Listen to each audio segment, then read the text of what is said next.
এই দেখো আজকে হঠাৎ করে আমার ঘাড়টা আর মাথাটা ব্যথা করতেছে আর খালি খিদা লাগে। এরা কি আমি বুঝলাম না, আজকে সারাদিন আমার এত ক্ষুধা লাগে আর ঘাড় ব্যথা করে কে? কি বলো তোমার ঘাড় ব্যথা করে? আরে কি ভূত রে, বুঝলাম না রাকিব ভয় পেলো কে? চলো এক কাজ করি, দোকানে যাই। দোকানদার তাড়াতাড়ি আমার মজার মজার খাবার দাও, আমার অনেক ক্ষুধা লাগছে। এরা কি মজার খাবার খাবি রে? তোর ঘাড়ে ভূত রে, এই ভূত ভূত ভূত ভূত। আরে আরে এ কি ভূত আবার কই গেল? ভূত তো আমি দেখতেছি না। কি বলো রে, তুমি ভূত দেখো না? আমার চোখেই তো আমি বিশ্বাস করতে পারতেছি না।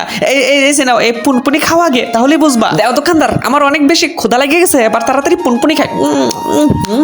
কি মজার, কিন্তু এই পুনপুনি খায় তোমার পেট ভরে না। কি বলে পুনপুনি খায় পেট ভরে না? এই তো মাথায় একটা বুদ্ধি আছে। এই নাও রাকিব, তুমি তাড়াতাড়ি নেমকি খাও। কি বলো দোকানদার, নেমকি খেলে কি সবকিছু ঠিক হয়ে যাবো? এবার তাড়াতাড়ি আমি নেমকি ক্যান্ডি খাই রে। ওরে বাপরে কি গুলগুল রে, খেতে কি মজার রে। কি তিতা। ওরে বাপরে, আমার ঘাড়টা পাতলা হয়ে গেছে গা। বন্ধুরা, নেমকি ক্যান্ডি খাই আমি ভালো হয়ে গেছি। তোমরা সবাই লাইক সাবস্ক্রাইব করো।